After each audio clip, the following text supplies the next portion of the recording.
La première fois que je l'ai vu, je n'ai pas compris que ma vie venait de se fissurer. C'était une nuit froide de novembre, dans cette petite ville que même les cartes semblent hésiter à nommer, Saint-Lenoir, un endroit coincé entre la forêt et le silence, où les rues s'éteignent avant 22 heures, et où les habitants ferment leurs volets comme si l'obscurité portait un secret contagieux. Je n'étais pas revenu ici par nostalgie, mais par nécessité. Après la mort de ma mère, la maison familiale était devenue mon unique refuge, une bâtisse vieillissante au bord des bois, dont les murs craquaient sous le vent comme s'ils murmuraient des reproches anciens. On racontait que la forêt derrière la maison était plus vieille que le village lui-même. Certains disaient qu'elle existait avant les premières routes, avant les premières églises, avant même que les hommes ne songent à tracer des frontières. Les anciens affirmaient qu'il ne fallait pas s'y aventurer après la tombée du jour.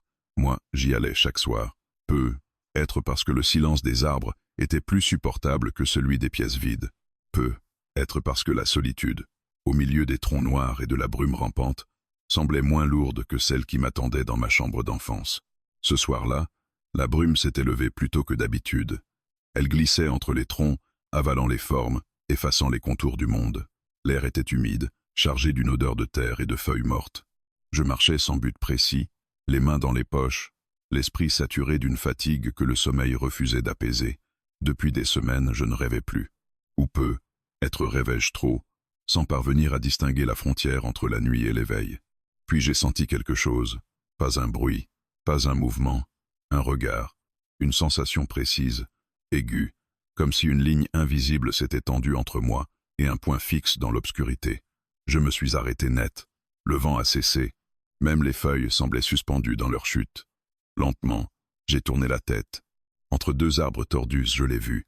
Au début, j'ai cru à une illusion. Une silhouette fine, presque humaine, mais trop immobile, trop silencieuse. La brume semblait se détourner d'elle, comme si elle refusait de la toucher. Sa peau paraissait pâle, légèrement lumineuse, capturant la moindre parcelle de clarté. Ses cheveux sombres tombaient librement sur ses épaules. Je n'aurais pas su dire si elle était jeune ou ancienne. Son visage défiait le temps, mais ce sont ses yeux qui m'ont cloué sur place.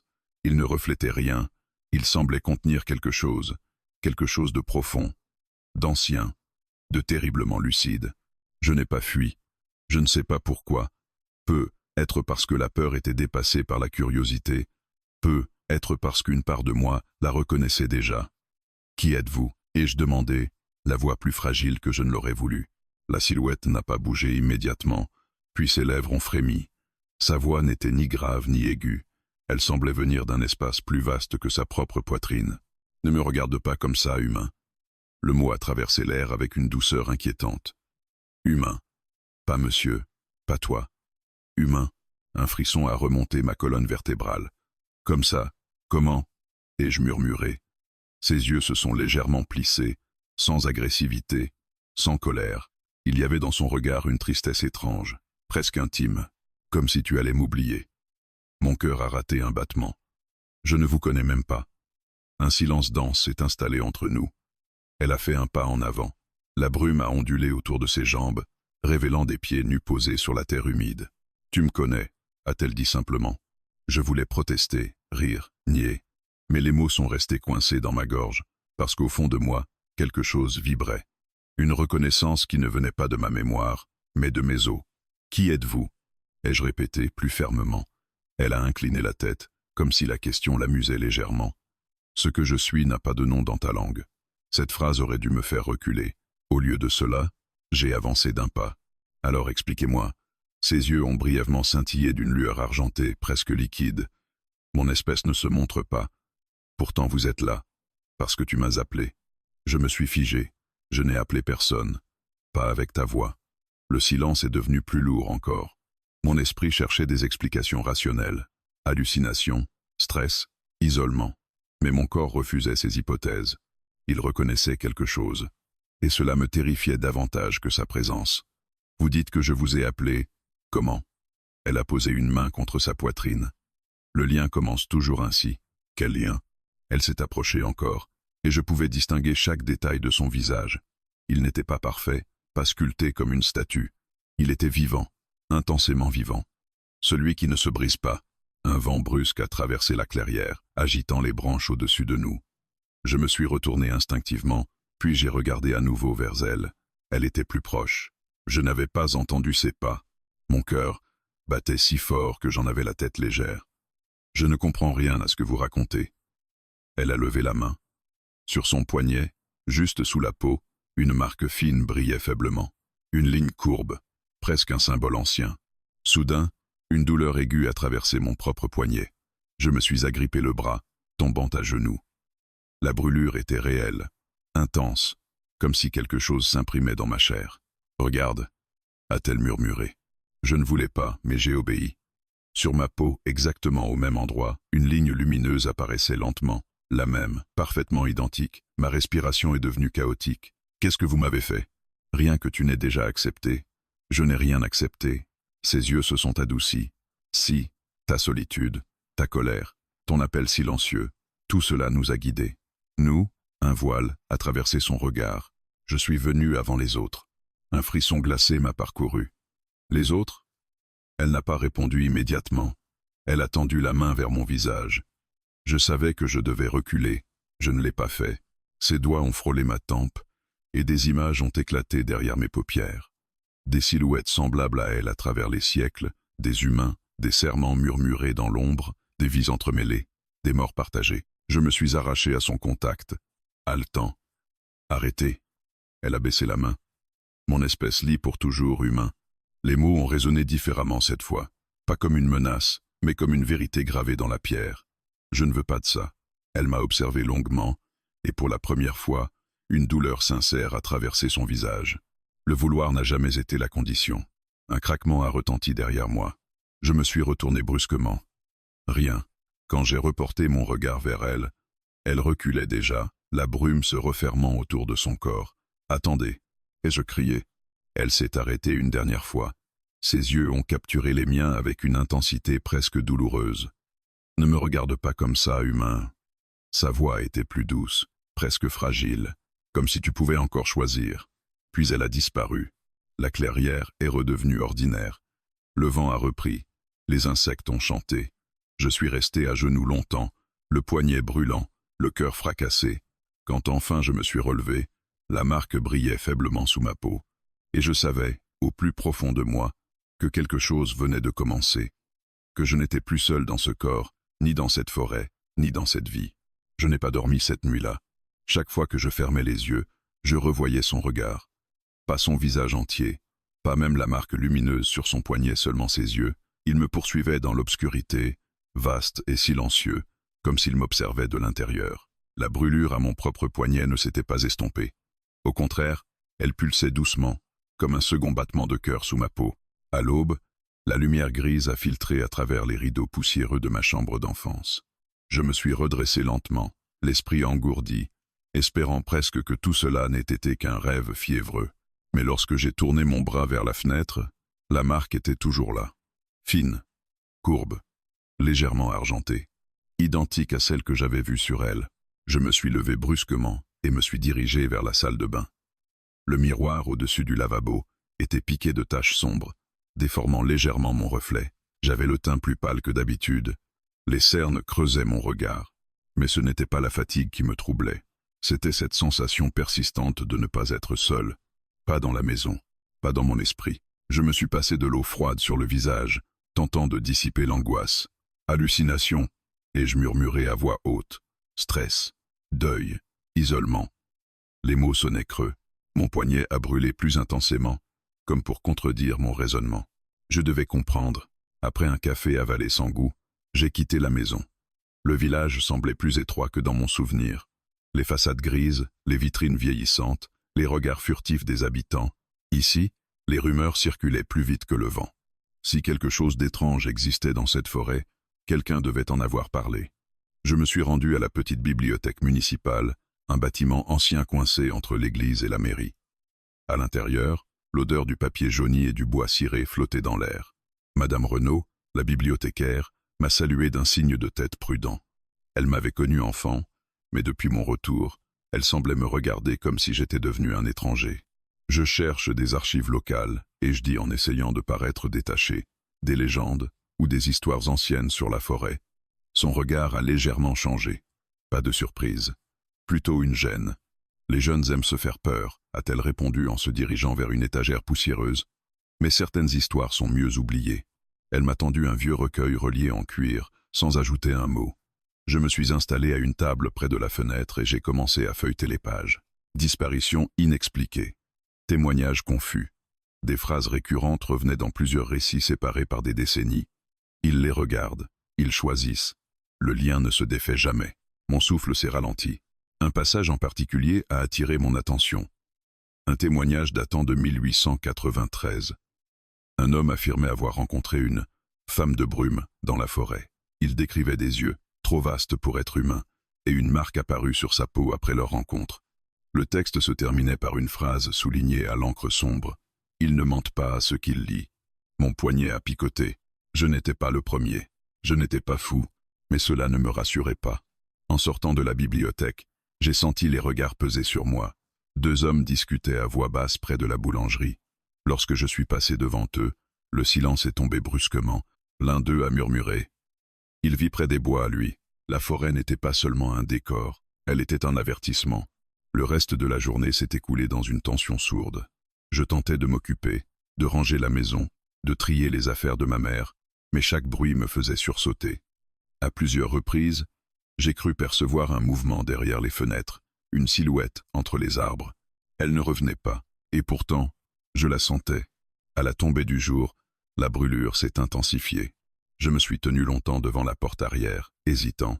Une part de moi voulait verrouiller toutes les issues et ignorer l'appel silencieux qui vibrait dans mes veines. Une autre savait que cela ne servirait à rien. Je suis retourné dans la forêt. La brume était plus dense que la veille. Chaque pas semblait m'enfoncer dans un monde parallèle.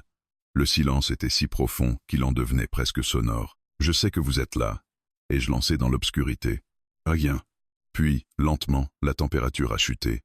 Elle est apparue entre les arbres comme si elle avait toujours fait partie du paysage.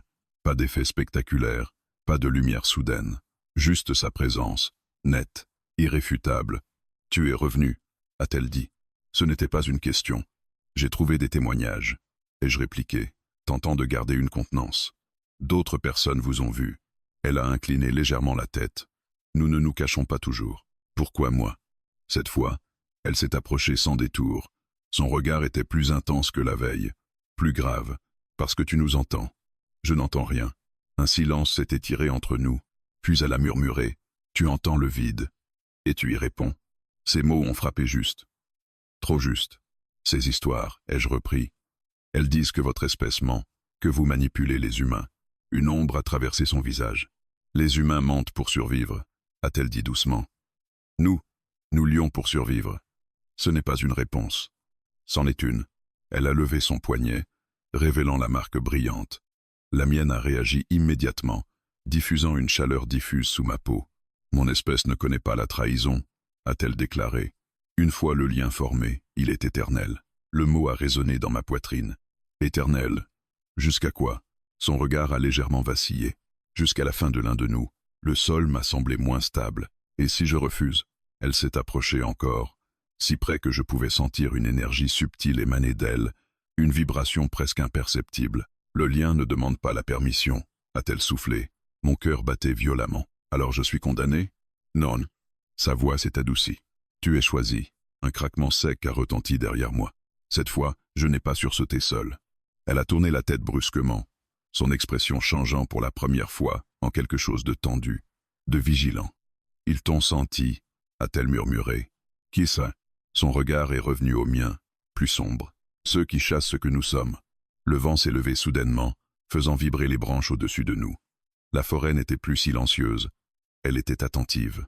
Je ne voulais pas de tout ça, ai-je dit, la voix brisée entre colère et peur. Elle a posé sa main contre ma poitrine. Mon souffle s'est bloqué. Aucun de nous ne choisit la première rencontre, a-t-elle murmuré. Mais nous choisissons de rester. La marque sur mon poignet a brûlé plus fort que jamais. Et pour la première fois, au-delà de la peur, au-delà du doute, j'ai senti autre chose. Un fil invisible, tendu, vivant, entre elle et moi. Puis elle a retiré sa main. Ils approchent, a-t-elle dit calmement. Et maintenant tu es visible. Avant que je puisse poser une autre question, elle a reculé dans la brume. Attendez. Ai-je lancé? Sa silhouette s'est estompée. Ne me regarde pas comme ça, humain. Sa voix flottait encore dans l'air. comme si tu croyais encore aux mensonges de ta propre espèce. Puis elle a disparu. Je suis resté seul, dans la forêt agitée, le cœur battant à tout rompre. Quelque chose avait changé. Ce n'était plus seulement une rencontre. C'était un début de guerre silencieuse. Et je venais d'en devenir le centre. Je n'ai pas compris tout de suite ce qu'elle voulait dire par visible. Le mot a résonné dans mon esprit toute la nuit suivante, comme un avertissement suspendu au-dessus de moi. Visible pour qui? Pourquoi? J'avais verrouillé toutes les portes, fermé les rideaux, éteint les lumières. Pourtant, je sentais toujours cette sensation étrange, comme si quelque chose me frôlait sans me toucher. La marque sur mon poignet ne brillait plus en continu. Elle pulsait, lentement, régulièrement, comme une respiration étrangère synchronisée à la mienne. Au matin, j'ai essayé d'ignorer la peur. Je me suis convaincu que la fatigue amplifiait tout. Mais lorsque je suis sorti pour récupérer le courrier, j'ai remarqué quelque chose d'infime et pourtant troublant. Le chien du voisin, habituellement bruyant et agressif, était parfaitement silencieux. Il me fixait à travers le grillage, les oreilles basses, comme s'il percevait une présence que je ne pouvais voir. Je n'étais plus tout à fait seul dans mon propre corps. La journée s'est écoulée dans une tension diffuse. Les habitants du village semblaient m'éviter davantage qu'avant. À l'épicerie, la caissière a hésité une seconde avant de prendre ma monnaie, ses doigts frôlant les miens avec une prudence excessive. Était-ce moi qui imaginais cela? Ou quelque chose autour de moi avait-il réellement changé? La réponse est venue à la tombée du jour. Je n'ai pas eu besoin d'aller dans la forêt. Elle est venue à moi. La fenêtre de la cuisine était entr'ouverte, laissant entrer l'air froid du soir. Je me suis figé en sentant la température chuter brutalement, une sensation familière, désormais reconnaissable. Quand je me suis retourné, elle se tenait dans l'embrasure de la porte arrière, comme si les murs n'avaient aucune importance pour elle. « Tu n'aurais pas dû revenir seule », a-t-elle dit calmement. Je me suis levé d'un bond. « Tu peux entrer chez moi maintenant ?» Elle a incliné légèrement la tête. Le lien me le permet. Ces mots ont provoqué une chaleur soudaine sous ma peau. La marque s'est illuminée brièvement, répondant à sa présence. J'ai serré les dents. « Explique-moi tout », plus de phrases énigmatiques, plus de demi-vérités. Elle s'est approchée lentement, observant la pièce avec une curiosité distante, comme si elle explorait un monde étranger. Ce que tu ressens n'est que le commencement. Le lien n'est pas une chaîne. C'est un échange. Un échange de quoi? De force, de perception, d'existence. Je l'ai fixé, incrédule. Tu es en train de me dire que ma vie dépend de toi, et la mienne dépend de toi. Le silence qui a suivi était lourd, presque oppressant. Elle ne semblait ni menacer ni supplier. Elle énonçait un fait. Notre espèce ne survit pas seule, a-t-elle poursuivi. Nous ne sommes pas faits pour l'isolement. Lorsque nous trouvons un humain capable d'entendre le vide, nous nous lions à lui. Entendre le vide, ai-je répété. Elle s'est approchée encore, posant ses doigts glacés contre ma tempe. Cette fois, je n'ai pas résisté. Une vague de sensations m'a traversé. J'ai vu la forêt autrement, plus vaste, plus vivante. J'ai perçu des battements souterrains, des flux invisibles circulant entre les arbres, et surtout, j'ai ressenti sa présence, non pas devant moi, mais en moi. Je me suis éloigné brusquement. Le souffle court. Ça suffit. Elle a baissé la main. Tu ressens déjà mes émotions, n'est-ce pas? Je voulais nier. Mais c'était vrai. Depuis la veille, des vagues de mélancolie, d'inquiétude, parfois même une étrange sérénité, m'avaient traversé sans raison apparente. Ce n'est pas normal. Ai-je murmuré. C'est irréversible.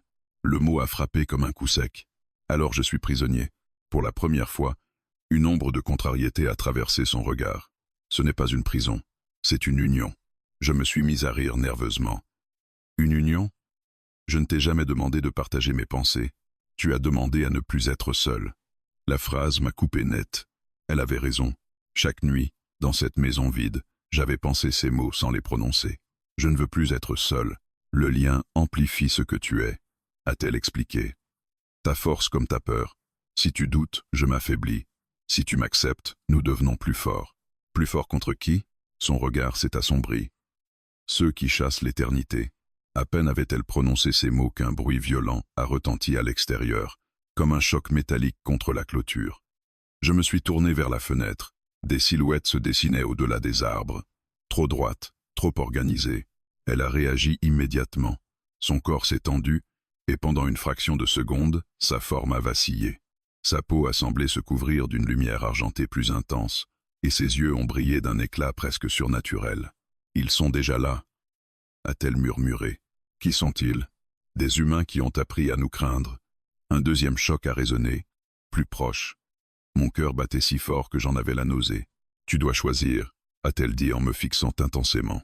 Maintenant, choisir quoi? Me faire confiance. Je n'avais jamais été confronté à une décision aussi absurde. Faire confiance à une créature inconnue, liée à moi par une marque inexplicable, face à des hommes que je n'avais même pas encore vus clairement. Un troisième impact a fait vibrer les murs. Instinctivement, j'ai saisi son poignet. La marque a flamboyé sous nos deux peaux. Une décharge a traversé mon corps, mais cette fois, ce n'était pas douloureux. C'était puissant, comme si une seconde respiration s'ouvrait en moi. Les silhouettes se sont approchées de la maison. Des lampes torches ont percé l'obscurité. Elle s'est rapprochée de moi, presque contre moi. Reste près de moi. La porte arrière a tremblé sous un coup violent. Et alors, je l'ai vue. Sa véritable forme, pas monstrueuse, pas inhumaine, mais plus vaste. Son corps semblait fait de lumière dense, ses contours flous comme une flamme argentée. Ses yeux étaient devenus des puits lumineux, profonds et anciens. Pourtant, sa main dans la mienne restait tangible. « Ne me lâche pas », a-t-elle murmuré. La porte a cédé. Des voix ont crié. Et dans ce chaos naissant, j'ai compris une chose essentielle. Ce lien n'était pas seulement une promesse éternelle. C'était un pacte invisible. Et j'en faisais déjà partie. La porte a explosé sous le quatrième coup. Le bois s'est fendu dans un fracas sec, projetant des éclats dans l'entrée. 3 silhouettes ont envahi la maison. Lampes torches levées, leurs faisceaux blancs tranchant l'obscurité comme des lames. Ils portaient des vêtements sombres, pratiques, presque militaires. Pas des uniformes officiels, quelque chose de plus discret, de plus organisé. Ma première pensée absurde fut « ils ne ressemblent pas à des monstres ». Puis j'ai compris, les monstres n'étaient pas toujours ceux qu'on imaginait. Cible confirmée, a murmuré l'un d'eux. Sa voix était calme, professionnelle. Il ne me regardait pas moi. Il la regardait elle. Ou plutôt, il regardait la lumière qui émanait encore de son corps. Sa main serrait toujours la mienne. Sa forme vacillait entre l'apparence humaine et cette silhouette lumineuse, presque irréelle.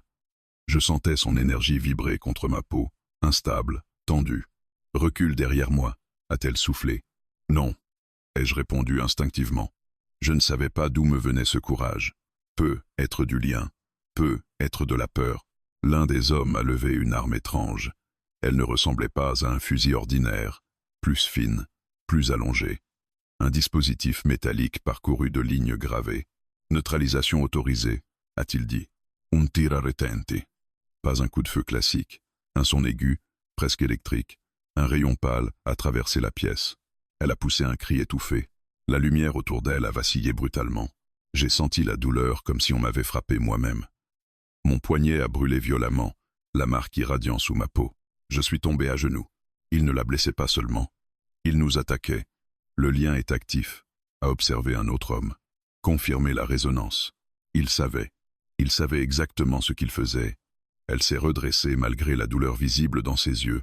Sa forme lumineuse s'est intensifiée, repoussant légèrement les faisceaux des lampes torches. « Tu dois partir », m'a-t-elle murmuré. « Je ne peux pas. Si je tombe, ils te prendront aussi. » Un second tir a frappé le mur derrière nous, laissant une marque noire et fumante. Le bois s'est fissuré comme sous l'effet d'un acide invisible. Capture prioritaire de l'entité, a ordonné le premier homme. L'humain est secondaire. Secondaire. Le mot m'a glacé. Je n'étais pas une cible. J'étais un outil. La colère a éclaté en moi, brutale et brûlante. La marque sur mon poignet a flamboyé. Une vague de chaleur s'est propagée dans mes veines, différente de la douleur précédente, plus stable, plus dense. Elle l'a sentie. Son regard s'est tourné vers moi, surpris. « Non », a-t-elle murmuré. Mais il était trop tard. Quelque chose s'est ouvert en moi. Pas une transformation spectaculaire, pas des ailes ni des crocs, mais une perception nouvelle. Les hommes n'étaient plus seulement des silhouettes. Je voyais les pulsations sous leur peau, les battements rapides de leur cœur, les flux électriques de leurs armes. Je les percevais comme elles. L'un d'eux a tiré à nouveau. Cette fois, je n'ai pas réfléchi. J'ai levé la main. Le rayon a dévié, comme s'il avait heurté une paroi invisible. Le silence s'est abattu dans la pièce. Même elle me fixait avec stupeur. « Impossible », a soufflé l'un des hommes. Je tremblais. Pas de peur, d'intensité. Le lien amplifie, a-t-elle murmuré, plus pour elle-même que pour moi. Les chasseurs ont échangé un regard rapide. « Retraite tactique », a ordonné le chef. Niveau de synchronisation supérieur aux estimations, ils ont reculé méthodiquement, sans panique, comme s'ils savaient qu'ils auraient d'autres occasions. Avant de franchir le seuil brisé, le chef m'a regardé droit dans les yeux. « Vous ne comprenez pas ce qu'elle est », a-t-il dit d'une voix presque calme. « Elles détruisent tout ce qu'elles touchent, toujours. » Puis ils ont disparu dans la nuit. Le silence qui a suivi était irréel. La maison était éventrée. Le froid s'engouffrait par la porte brisée. L'odeur du bois brûlé flottait dans l'air. Je me suis tourné vers elle. Sa lumière faiblissait. Elle a vacillé, puis sa forme est redevenue plus humaine, plus fragile. Je l'ai rattrapée avant qu'elle ne tombe. Sa peau était glaciale. « Ils reviendront », a-t-elle murmuré. « Qui sont-ils » Elle a fermé les yeux un instant, comme si le simple fait de répondre exigeait une force immense. Une organisation ancienne. Des humains qui ont découvert notre existence il y a des siècles. Ils nous appellent les ancrés. Pourquoi ? Parce que nous nous ancrons au vôtre et que nous ne partons jamais. Je l'ai aidé à s'asseoir contre le mur intact. Ils disent que vous détruisez tout. Un léger sourire triste a effleuré ses lèvres. Nous ne détruisons pas. Nous transformons. La marque sur mon poignet brillait encore faiblement. Ce que tu as fait, a-t-elle ajouté en me regardant avec une intensité nouvelle. Tu n'aurais pas dû pouvoir le faire si vite. Je n'ai rien contrôlé. Justement, le vent s'engouffrait dans la maison, agitant les rideaux comme des draps fantomatiques. Ils ne te laisseront pas tranquille, a-t-elle dit doucement. Maintenant que tu as manifesté la résonance, tu es une preuve vivante. De quoi ? Que le lien peut dépasser nos propres limites. Ses yeux se sont assombris. Ils croient que nous mentons, que nous séduisons pour dominer. Ils ne comprennent pas que nous ne mentons jamais à ceux que nous lions. Je me suis souvenu des archives, des témoignages, des disparitions, et les humains qui ont été liés avant moi, un silence lourd a suivi. Beaucoup ont été tués. La vérité est tombée entre nous comme une pierre. Je me suis relevé lentement. La peur était toujours là, mais elle avait changé de nature. Elle n'était plus seulement pour moi, elle était pour nous. Alors on ne fuit pas, ai-je dit. Elle m'a observé longuement. Tu ne sais pas ce que cela implique. Alors explique-moi. Mais je ne te laisserai pas seul. Ses yeux ont brillé, non plus de lumière surnaturelle, mais d'une émotion presque humaine. Mon espèce lie pour toujours, a-t-elle murmuré. Je me suis approché d'elle. Alors on affrontera pour toujours. Dehors, au-delà des arbres, une lueur rouge a brièvement traversé la nuit. Peut être un signal, peut être une promesse de retour. La chasse venait de commencer. Et cette fois, nous n'étions plus une proie isolée. Nous étions liés. La maison n'était plus habitable. La porte brisée, les murs marqués par les tirs, l'odeur persistante de métal brûlé, tout rappelait que la nuit précédente n'avait rien d'un cauchemar. Pourtant, ce n'était pas la destruction matérielle qui m'empêchait de respirer. C'était le silence. Un silence chargé de vérité. Elle était assise près de la fenêtre, observant la forêt avec une concentration étrange. Depuis l'attaque, sa lumière s'était atténuée. Elle paraissait plus dense, plus humaine, mais aussi plus vulnérable. « Ils reviendront », ai-je répété. « Oui », répondit-elle calmement. « Mais ils hésiteront. Ce que tu as fait les trouble. » Je me suis approché d'elle. Je veux comprendre. Tout, plus de fragments, plus d'ombre. Son regard a quitté les arbres pour se poser sur moi. Il n'y avait plus seulement de la distance dans ses yeux. Il y avait une forme de décision. Alors écoute. Elle s'est levée lentement. La lumière sous sa peau a brièvement scintillé, comme un écho discret à la marque sur mon poignet. Mon espèce n'est pas née ici, commença-t-elle. Nous ne sommes pas apparus dans vos forêts, ni dans vos mers. Nous avons traversé. Traversé quoi? Un seuil que vos mots ne décrivent pas encore. Un espace entre les mondes. Je n'ai pas ri. Je n'ai pas protesté. Après ce que j'avais vu, plus rien ne semblait impossible. Nous existions différemment, poursuivit-elle, sans forme fixe, sans limite définie. Mais nous étions instables, nous nous dispersions, nous nous effacions. Alors vous vous êtes liés aux humains. Elle hocha la tête. Votre espèce possède une encre que nous n'avons pas, une densité, une durée. En nous liant à vous, nous gagnons stabilité. Et nous? Qu'est-ce que nous gagnons? Son silence dura une seconde trop longue. La vérité. Je fronçai les sourcils. Ce n'est pas une réponse. Nous ne mentons pas à ceux que nous lions. Jamais. Le mot jamais vibra dans l'air. Mais les archives, les témoignages. On parle de manipulation, de destruction. Elle détourna légèrement le regard. Les humains mentent pour survivre. Ils mentent pour oublier. Quand un lien se forme, les émotions s'intensifient. Les peurs cachées remontent. Les regrets aussi. Certains ne supportent pas cette clarté. Alors ils vous accusent. Oui. Je me suis laissé tomber sur une chaise. Et les morts? Son visage s'assombrit. Le lien est vital. Si l'un de nous est brisé violemment, l'autre en souffre. Parfois, il meurt aussi. Un frisson me parcourut. Donc si ces chasseurs te tuent, tu risques de ne pas survivre. Le poids de la vérité s'abattit sur moi. Ce n'était plus une métaphore romantique. Ce n'était pas une union symbolique. C'était biologique, énergétique, irréversible. Pourquoi moi? Demandai-je encore. Plus bas. Elle s'approcha et s'agenouilla face à moi. Parce que tu étais déjà fissuré. La phrase aurait dû me blesser. Étrangement, elle me soulagea. Ta solitude, ta perte, ton refus de t'attacher à ce monde. Tu étais à la frontière. Entre quoi et quoi? Entre rester et disparaître. Je restais silencieux. Elle posa doucement sa main sur ma poitrine. Cette fois, je ne résistais pas. Une chaleur se diffusa lentement, stable, presque apaisante. Le lien ne crée pas le vide, murmura-t-elle. Il le révèle. Des images traversèrent mon esprit, des souvenirs que j'avais enfouis, les disputes avec ma mère avant sa mort, les appels ignorés, les regrets non exprimés. La douleur monta brutalement. Je me redressai, le souffle court. C'est ça votre vérité? Oui. Je me levai et fis quelques pas, incapable de rester immobile.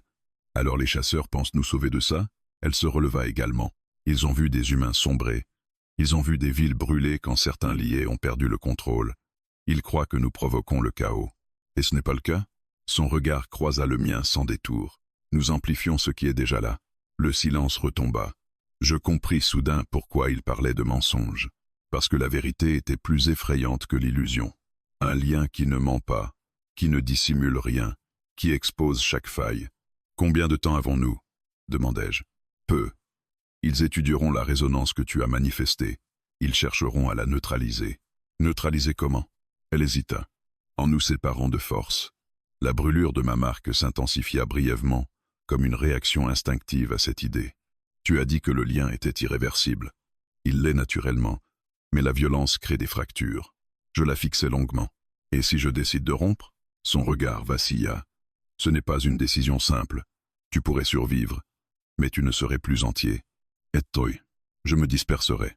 Le mot résonna en moi avec une force inattendue. Je pensais aux silhouettes que j'avais entrevues dans ma vision. Aux siècles, aux vies entremêlées. Vous existez depuis combien de temps? Assez longtemps pour avoir vu votre espèce se déchirer encore et encore. Et pourtant tu m'as choisi. Elle s'approcha d'un pas. Je ne t'ai pas choisi seul. Le lien est réciproque. Une vérité simple. Nous nous étions appelés. Un bruit lointain retentit dans la forêt. Pas une attaque, pas encore, mais un rappel. Les racines du mensonge, murmurai-je. Ce n'est pas vous, c'est nous. Elle ne répondit pas, parce que c'était vrai. Les humains avaient peur de ce qui révélait leurs fissures. Ils préféraient accuser que regarder en face. Je levai mon poignet. La marque brillait doucement. Alors si nous sommes liés, apprends-moi à ne pas me briser. Ses yeux s'illuminèrent d'une lueur plus stable. Cela prendra du temps. Nous en avons encore un peu. Elle posa sa main contre la mienne, paume contre paume. La chaleur et le froid se mêlèrent sans s'annuler. Mon espèce lie pour toujours, murmura-t-elle. Je soutins son regard. Alors montre-moi comment vivre avec ça. Au loin, quelque part entre les arbres, une silhouette se déplaça brièvement avant de disparaître. Il nous observait toujours, mais cette fois, je n'étais plus seulement la cible d'un mystère. J'étais devenu une partie de son origine. Et la vérité, aussi douloureuse soit-elle, ne mentait pas. Les jours suivants furent suspendus dans une tension constante. La forêt semblait plus silencieuse que jamais, comme si elle retenait son souffle. Les oiseaux avaient déserté les branches proches de la maison, et même le vent paraissait hésiter à traverser la clairière. Ce calme n'était pas rassurant. Il annonçait quelque chose. Depuis que j'avais accepté d'apprendre à vivre avec le lien, mes perceptions avaient changé. Je ressentais ses émotions comme des marées lentes sous ma peau, sa vigilance, sa fatigue, parfois une douceur étrange lorsque nos pensées se frôlaient sans mots, mais je ressentais aussi autre chose. Une fragilité. « Tu es plus faible », dis-je un matin en la trouvant assise au sol, le regard perdu dans les arbres. « Elle n'y a pas. » « Le doute agit comme une fissure, » répondit-elle doucement. « Chaque hésitation t'affaiblit, et cela me traverse aussi. » Je serrai les mâchoires. « Alors je dois être parfait, ne jamais douter ?» Un léger sourire triste étira ses lèvres. « Non, mais tu dois choisir de rester. Chaque jour, le lien n'était pas une promesse figée, c'était une décision répétée. Cette idée me terrifiait davantage que l'éternité. Dans l'après-midi, la brûlure au poignet s'intensifia soudainement, pas comme une alerte vague, comme un choc brutal. Je vacillais, m'appuyant contre le mur. Elle se redressa immédiatement. « Ils approchent », murmura-t-elle. Je sentis leur présence avant même d'entendre quoi que ce soit. Une vibration lourde dans l'air, une dissonance dans le flux que je percevais désormais sous la surface du monde. « Cette fois, ils sont plus nombreux », ajouta-t-elle. Un bruit sourd retentit au loin, puis un autre, pas des pas, des moteurs. Ils ne se cachaient plus. Des véhicules surgirent entre les arbres, écrasant les buissons, brisant les branches. Des silhouettes descendirent, méthodiques, organisées. Ils avaient installé des dispositifs autour de la maison, des pylônes métalliques plantés dans le sol, reliés par des câbles sombres. Ils isolent la zone, souffla-t-elle. Pourquoi faire? Pour couper la résonance. Un frisson glacé me traversa. Les pylônes s'illuminèrent brusquement d'une lumière bleutée. Une onde silencieuse traversa la clairière. La douleur fut immédiate. Je tombai à genoux, suffocant. La marque sur mon poignet brûlait comme si on la déchirait de l'intérieur. Elle cria, un cri que je n'avais jamais entendu auparavant. Pas humain, pas totalement autre. Je levai les yeux vers elle. Sa forme vacillait violemment, sa lumière se fragmentant comme un reflet brisé. « Il force la séparation », haleta-t-elle. « Arrête-les » cria une voix à l'extérieur. Des tirs éclatèrent. Pas pour nous atteindre directement, pour maintenir le champ actif. Je tentais de me relever, mais mes muscles refusaient d'obéir. Je ressentais sa douleur comme si mon propre corps se désintégrait. « Regarde-moi » murmura-t-elle avec difficulté. Je relevai les yeux. Ses pupilles étaient dilatées, instables. Ne les laisse pas entrer dans ta peur. Une nouvelle onde traversa la zone. Je hurlai. Des souvenirs envahirent mon esprit, mes regrets, ma solitude, mes colères non exprimées, amplifiées, déformées. Comme si le champ cherchait à agrandir chaque fissure pour rompre le lien. Je compris leur stratégie. Ils ne coupaient pas seulement l'énergie. Ils attaquaient le doute. Je ne voulais pas de ça, criai-je, incapable de contenir la douleur. Sa lumière vacilla plus violemment. Je réalisai, horrifié, que mes paroles la blessaient. Le lien réagissait à chaque pensée. Ma voix se brisa. Les pylônes intensifièrent leurs vibrations. L'air devint presque irrespirable. Elle s'effondra à quelques mètres de moi. Sa forme se contractait, devenant plus translucide. « Je t'ai choisi avant même ta naissance », murmura-t-elle faiblement. Je levai les yeux vers elle, incrédule malgré la douleur. « Quoi? Ton sang porte une trace ancienne. Un écho d'un lien brisé il y a des générations. » La révélation me frappa comme une gifle. C'était inévitable? Oui. Un tir plus puissant retentit. L'un des pylônes émit une lueur rouge. Les sols vibrent. Elle poussa un cri étouffé, sa lumière se fragmentant en éclats minuscules. La panique m'envahit. Non. Je rampais vers elle malgré la douleur déchirante. Chaque centimètre semblait me coûter une partie de moi-même. Yes, I mine. Elle était glacée. La marque sur mon poignet brûla si fort que je crus perdre connaissance. « Reste avec moi », soufflai-je. « Je suis là », répondit-elle à peine audible. Je compris alors que la séparation n'était pas seulement physique. Il tentait de nous convaincre que le lien était une erreur, que la peur était plus forte que l'union. Je fermais les yeux. Au lieu de lutter contre la douleur, je cessais de la repousser. Je laissais remonter mes souvenirs, ma mère, ses rires rares, mes silences trop longs, la solitude, le vide. Je ne cherchais pas à les nier. Je les acceptais. « Je reste », murmurai-je. La brûlure changea. Elle ne disparut pas, mais elle se stabilisa. Une chaleur profonde, solide, remplaça la déchirure. Sa lumière cessa de se fragmenter. Les pylônes vibrèrent plus fort, comme s'ils tentaient une dernière poussée. Je serrai sa main plus fermement. « Je reste », répétai-je. Un craquement sec retentit.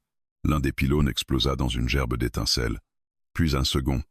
L'onde se brisa brutalement. Le silence retomba d'un coup. Les chasseurs reculèrent, désorganisés. « Retraite !» cria une voix. Les véhicules redémarrèrent précipitamment. La clairière retrouva son obscurité naturelle. Je restai allongé au sol, incapable de bouger. Elle était toujours là, faible, mais entière. Sa lumière était plus douce désormais, moins instable. « Tu as compris ?» murmura-t-elle. Je tournai la tête vers elle. « Le prix de l'éternité », soufflai-je. Elle hocha légèrement la tête. Ce n'est pas l'absence de douleur, c'est le choix de rester malgré elle. Je fermai les yeux, épuisé. Je savais que cette bataille n'était qu'une étape. Il reviendrait. plus préparé, plus déterminé. Mais quelque chose avait changé. Ce n'était plus seulement un lien fragile né d'un vide. C'était une décision consciente. Et pour la première fois depuis longtemps, malgré la douleur, je ne me sentais plus fissuré. Je me sentais ancré. Après l'attaque, la forêt ne retrouva pas son calme habituel. Elle semblait altérée, comme si le champ de séparation avait laissé une cicatrice invisible dans l'air. Les arbres autour de la clairière portaient encore les traces noircies des pylônes détruits. La terre était brûlée par endroits. Même le vent paraissait hésitant, chargé d'une tension nouvelle. Elle se remettait lentement. Sa lumière avait changé, plus profonde, moins éclatante, mais plus dense. Comme si l'épreuve l'avait condensée au lieu de la disperser. Quant à moi, je ne pouvais plus nier la transformation intérieure. Le lien n'était plus seulement une brûlure ou une présence étrangère. Il était devenu une seconde conscience, parfaitement entremêlée à la mienne. Je ressentais ses pensées comme un murmure constant, non intrusif, mais inévitable. Pourtant, malgré cette stabilité apparente, une ombre persistait. Il n'avait pas abandonné. 3 jours après l'attaque, nous avons senti le changement en même temps. Une perturbation plus vaste, plus organisée. Pas seulement autour de la maison, mais dans toute la forêt. Ils ont élargi le périmètre, dit-elle calmement, les yeux fixés vers l'horizon invisible. Je sentais sa tension se mêler à la mienne. Cette fois, ce ne sera pas un simple champ de séparation. Alors quoi? Elle hésita. Ce simple geste me glaça. Une rupture définitive. Le mot sembla absorber l'air autour de nous. Ils ont développé un dispositif capable d'annuler la résonance au niveau moléculaire. Je la fixai, incrédule. Tu m'as dit que le lien était irréversible. Naturellement, oui. Mais si l'on détruit l'énergie qui nous relie, elle ne termina pas sa phrase. Je compris. Ce ne serait pas une séparation progressive. Ce serait une déchirure. Et si cela arrive? Son regard plongea dans le mien.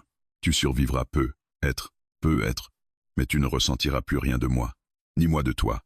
Le silence qui suivit fut plus douloureux que n'importe quelle brûlure. Je réalisai soudain que l'idée de perdre le lien m'effrayait davantage que celle de mourir. Ils apparurent au crépuscule. Cette fois, ils ne cachèrent rien.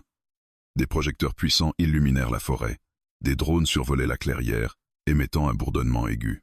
Au centre du dispositif, une structure métallique plus massive que les précédentes s'élevait lentement, alimentée par des générateurs bruyants. « C'est ça », murmura-t-elle. Je sentis la vibration avant même qu'elle ne commence. « Tu dois partir », dit-elle brusquement.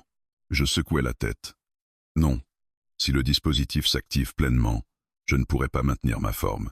Ils me captureront ou me dissoudront. Mais si tu t'éloignes, la rupture sera moins violente pour toi. Moins violente ne veut pas dire sans douleur. Elle s'approcha de moi. Je préfère que tu survives en me haïssant que mourir à mes côtés. La phrase me frappa comme un coup brutal. Tu crois que je pourrais te haïr pour ça? Un grondement sourd traversa le sol. Le dispositif s'illumina. Une onde invisible se déploya, plus puissante que la précédente. L'air vibra, distordu. La douleur explosa immédiatement dans mes veines. Elle vacilla, sa lumière se fragmentant sous l'impact. Je tombai à genoux. « Va-t'en » cria-t-elle. Je levai les yeux vers elle, ma vision troublée par la douleur. Non. Le sol se fissura légèrement sous la pression énergétique. Je sentais le lien s'étirer, se tendre comme un fil sur le point de céder. Les chasseurs observaient à distance, protégés derrière leurs écrans lumineux. « Ultimatum » déclara une voix amplifiée par haut-parleur. « Séparez-vous volontairement ou nous forcerons la rupture complète. » Je serrai les poings. « Volontairement » murmurai-je. Elle posa ses mains sur mes épaules, malgré la douleur qui la traversait. « Si tu choisis de me rejeter, le lien s'affaiblira. La rupture sera moins destructrice. » Je sentis son hésitation. Sa peur. Pas pour elle, pour moi. « Regarde-moi, dit-elle d'une voix tremblante. Je relevai les yeux. « Si tu veux vivre, dis que tu refuses le lien. » La vibration augmenta. Je sentis le fil entre nous vibrer dangereusement. Mes pensées se brouillaient. Peut-être avait-elle raison. Peut-être que survivre seul valait mieux que mourir ensemble. Les chasseurs attendaient. Le dispositif atteignait son apogée. « Dis-le » murmura-t-elle, les yeux brillants de douleur. Je sentis une larme couler sur ma joue. « Yeah » Le mot resta coincé dans ma gorge. Je la regardais. Je me rappelais la nuit de notre rencontre, la solitude, le vide, puis la vérité brute, douloureuse, qu'elle m'avait offerte. Je ne voulais pas revenir à l'obscurité intérieure. « Je refuse » commençai-je. Son regard se brisa.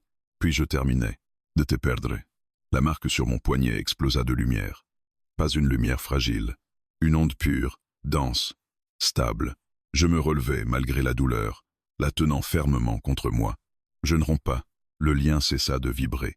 Il se stabilisa, plus solide qu'avant. Sa lumière fusionna avec la mienne, non plus comme deux énergies distinctes, mais comme une seule. Les chasseurs reculèrent instinctivement. Le dispositif émit un son strident, incapable de maintenir la fréquence.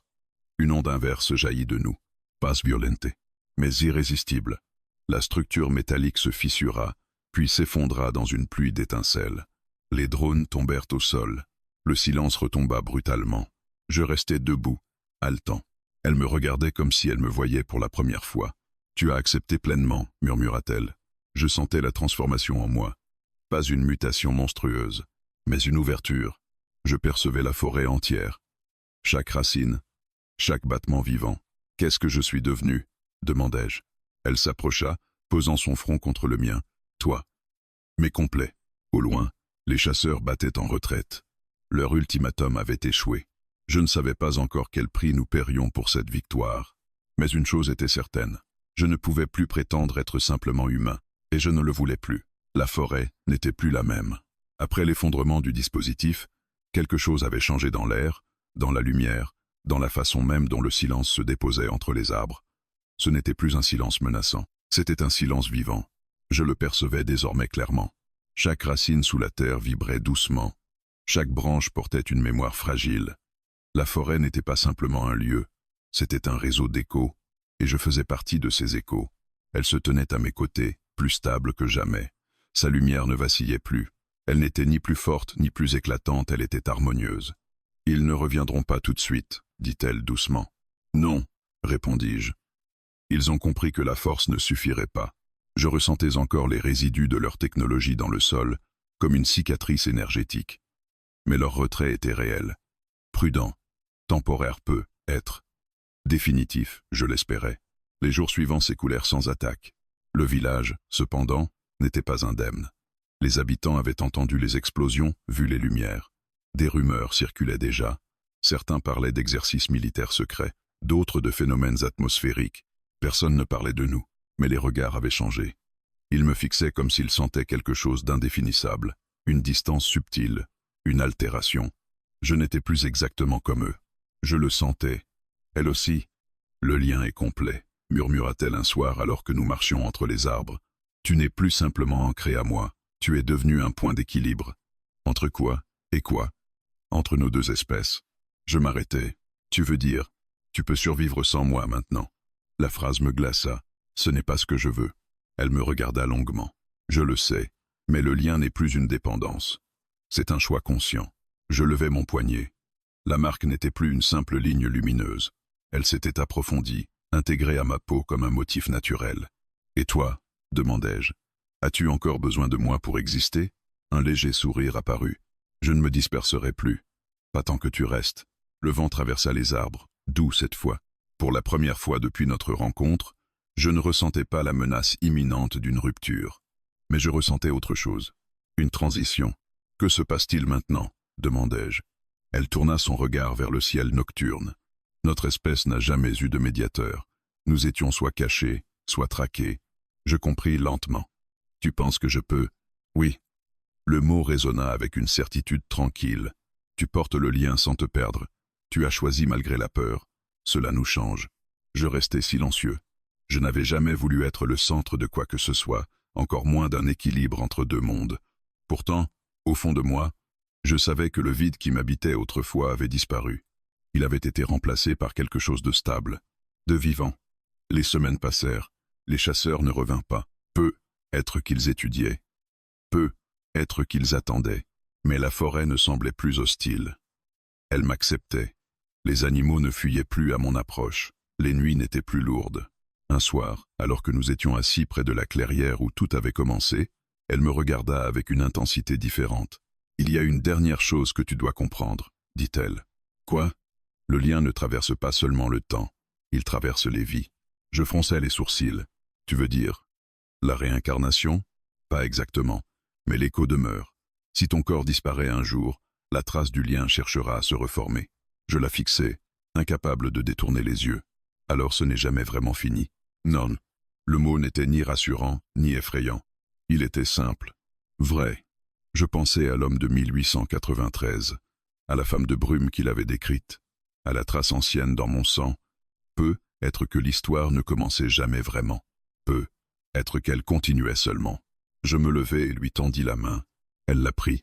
Nos marques brillèrent doucement, non pas d'une lumière aveuglante, mais d'un éclat stable, presque chaleureux. Ne me regarde plus comme un humain, dis-je doucement. Elle inclina la tête, attentive. Regarde-moi comme ton égal. Ses yeux s'illuminèrent. Nous sommes liés pour toujours, murmura-t-elle. Je sentis le poids des mots, pas comme une chaîne, pas comme une condamnation, comme une promesse choisie. La forêt respira autour de nous. Au loin, dans l'obscurité, une silhouette humaine nous observa brièvement avant de disparaître entre les arbres. Peut être un survivant de l'organisation, peut être un témoin. La chasse n'était peut être pas terminée. Mais elle n'était plus unilatérale. Nous n'étions plus une anomalie traquée. Nous étions un équilibre en marche.